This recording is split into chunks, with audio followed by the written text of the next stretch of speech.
Hi, everybody. I'm Brittany Lewis, a breaking news reporter here at Forbes. Joining me now is Bob Ward, pollster and partner at Fabrizio Ward. Bob, thanks so much for coming back on. Brittany, it's always a pleasure to be here. It's always a pleasure to speak with you. Today, we are talking about an important state, a battleground state, Wisconsin.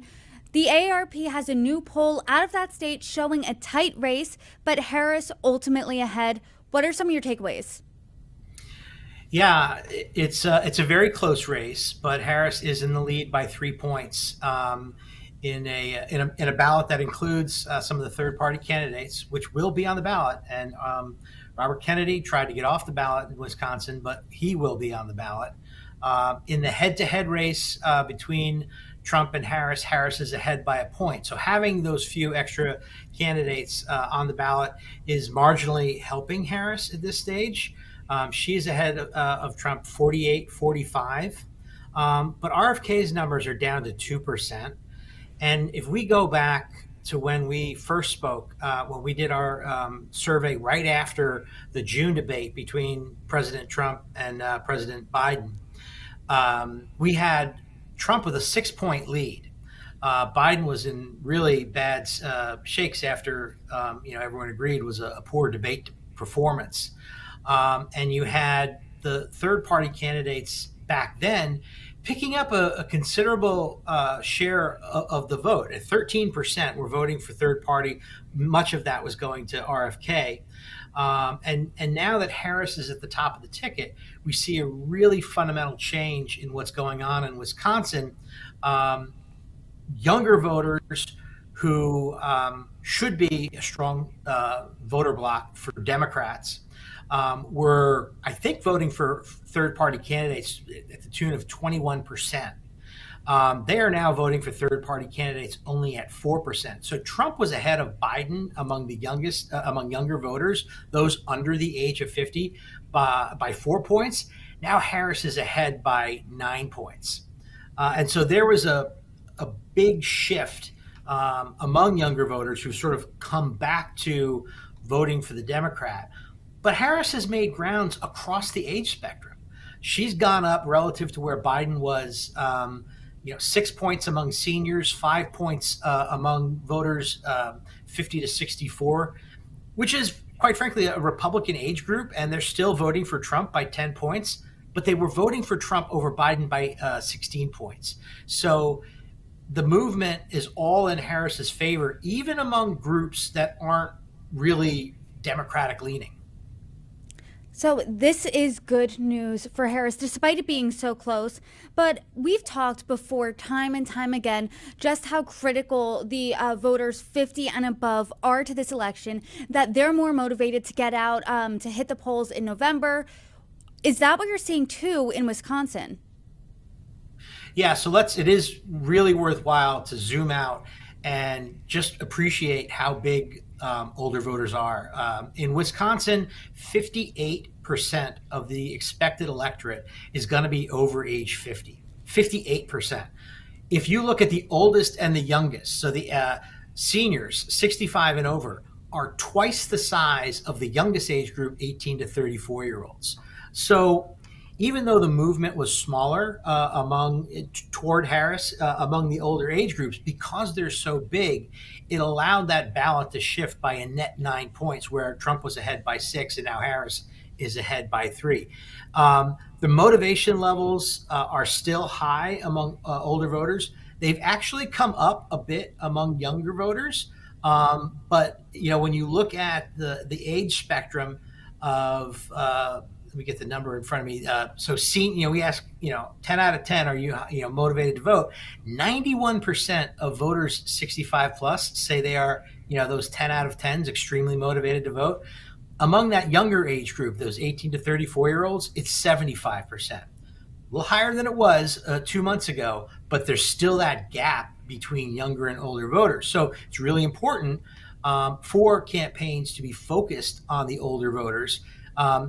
As we've seen over the last 2 months, they have moved, and it doesn't take a lot of movement for them to have a big impact on these races because they're such a large part of the electorate.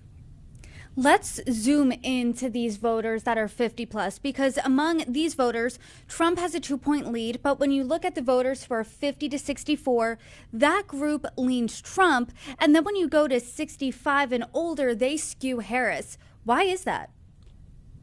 We've seen this in Wisconsin back in July, although the number, it's gone in a different direction. That distribution that you highlight was still there, and we've seen this in other battleground states as well. 50 to 64-year-olds, which are primarily composed of Gen Xers, the last 5 years of the baby boom. These are among the most Republican voting groups in America today.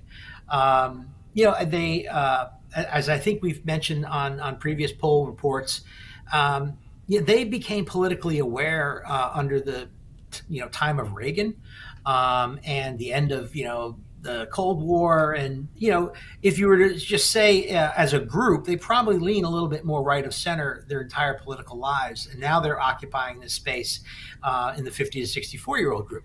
Seniors, only 5 years of the baby boom are not seniors. These are folks who became politically aware in the late 60s, early 70s. You've got Vietnam, you've got the civil rights movement, you've got women's rights, you've got Watergate, a lot of these things. And so as a group, they are and have been throughout their lives a little bit left of center politically. And so we're seeing that now. But the seniors are definitely a more competitive group in terms of voting for Republican versus Democrat. As you said, Harris is leading them by 6 points. If we go back and look at where things were in July, the race was tied between Trump and Biden among seniors. So they did move towards Harris. They're in play, and they're a big group of voters. They're the single biggest age block of voters. We've talked about issues voters care about, and obviously across the spectrum, the top issues are the economy, inflation, and immigration. But we specifically talked about issues older voters care about, and those are issues like Social Security, family caregiving. Is that the same in Wisconsin? It absolutely is. And I think the family caregivers in particular in Wisconsin, I think are fascinating. If we look at, in the course of this survey, we asked people how they're going to vote on 3 different races: for president, for Senate, and we have Tammy Baldwin ahead by 3 points over her Republican challenger, Eric Hovde. And then we also asked, it doesn't quite get asked often enough, how they're going to vote for state legislature in Wisconsin. And there we see that the race is actually tied, 46-46. And so we've got Harris up by 3. We've got Baldwin up by 3. We've got the state legislature dead even. And there is some, mixing around. When we look at family caregivers, they're voting for Harris by 5 points. They're voting for Baldwin by 7 points. And they're voting for the Republican in the state assembly races by 5 points. So that's a net spread of 12 points for these same group of voters. They are in play. And so if I'm a campaign looking to see how I'm going to, move some of these voters that are in the older voting bloc, I should really be talking about family caregiving. We know that it has appeal regardless of party. Republicans, independents, and Democrats all say it's an important issue. There's no difference across the political spectrum of people who are family caregivers because, hey, guess what? We all have parents. So it is, I think, an issue I hope we see candidates talking of in the last, month and a half or so that we have of this campaign, because in Wisconsin, those voters are telling us they're in play. They're voting Democrat here, they're voting Republican there. And we look at the block of swing voters. Family caregivers make up 1 out of 3 older swing voters in the state of Wisconsin. It's a group that people should be going after. I mean, to your point, family caregiving sounds like a topic, it sounds like low-hanging fruit for these campaigns because it does transcend party lines. It does affect everyone. But you did mention that Senate race between incumbent Democrat Tammy Baldwin and the Republican challenger Eric Hovde. That's a tight race that could determine the balance of power in the Senate. Tammy Baldwin, the Democrat, is up by 3 points. What do we need to know about that race? So where we've had complete upheaval in the presidential race, the Senate race has actually been incredibly stable. In July, Tammy Baldwin was at 50%, and she is at 50% now. Hovde has consolidated his Republican base a bit and won a few more independents. And so his numbers have gone up 2 points. So the net shift between Baldwin and Hovde across those two polls has only been 2 points, and it's Hovde moving up. But Tammy Baldwin's holding her own. And if she could stay at 50%, she's going to win this race, obviously. So I think she's probably in a pretty stable position. But she doesn't have to lose much to make this a Republican takeover. But it has been a pretty stable race up till now. And I think it's you assume that a challenger is going to increase their share of the vote as the campaign goes on because they're the lesser known quantity, and the Tammy Baldwin's been around for a while. And I think that's what we've seen happen over the last couple of months. You've seen, as people have learned more about Eric Hovde, he's been able to win a couple more points, but she still has the advantage for sure. For the past couple months, between my conversations with you as well as other pollsters, when we talk about independents, they're this group of voters that care less about the personality of each candidate, more about the issues. In Wisconsin, where are you seeing them go? So in the Senate race, Baldwin's got a 9-point lead among independents. And if we look at Harris, she's got an 11-point lead among independents. That wasn't the case, at least in the presidential race. Trump was winning independents over Biden by 5 points. So they're a movable voter bloc, and that's some of the bigger movement that we've seen. That's a net swing of 16 points in the presidential race. In the Senate race, it actually that's where Hovde picked up some of his support. So they're still voting for Baldwin by a net of 9 points, but she was winning them by 13 points 2 months ago. And so they are in play. Independents make up a big part of what I was calling swing voters, those people who are not voting straight ticket one way or the other. They are really focused on economic issues. So inflation, jobs, Social Security. Swing voters in Wisconsin are more likely to say Social Security is their top issue than Democrats are.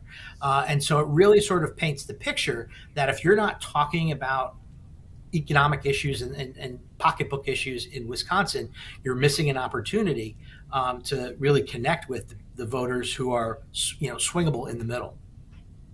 You've been focused on swing states now for months, and is what you're seeing in Wisconsin, a battleground state, is that consistent with what you're seeing in those other battleground states as well as the blue wall? Yeah, so this is the first poll in the blue wall that we've done a second poll in now. But since Harris has gotten on the ticket, we have seen some trends. We've seen Democrats a bit more motivated to vote. And we've seen that here in Wisconsin, and Harris consolidating her base. And that's certainly the case in Wisconsin. I mean, Biden was winning 86% of Democrats, and now she's winning 98% of Democrats in Wisconsin. So the base has come home in the Democratic Party in Wisconsin and in a lot of these other states. And so it really has, from here on out, I think you're going to see a lot more stability in these polls because you're really starting to play with just the small fraction of people in the middle who might be able to be swayed one way or the other, in the last month and a half of the campaign. That, I think, is the big difference, is that, there's been this base consolidation. And the Senate races, I think, have shown that. So while things were sort of up in the air and really not doing great for Biden in the earlier polls, the Senate races were showing that these incumbents who are, in these battleground states, Pennsylvania, Arizona, Nevada, Wisconsin, Michigan, open seat, those races were a bit more stable and a bit more expected in terms of the number of Republicans voting for the Republican candidate, Democrats voting for the Democratic candidate.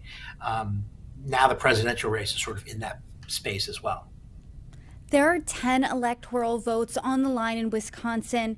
When you're thinking about pathways to victory in this really tight race, who is this state more important for, Kamala Harris or Donald Trump? I would definitely say the Harris campaign. Among a bunch of other states, I think the blue wall states for sure.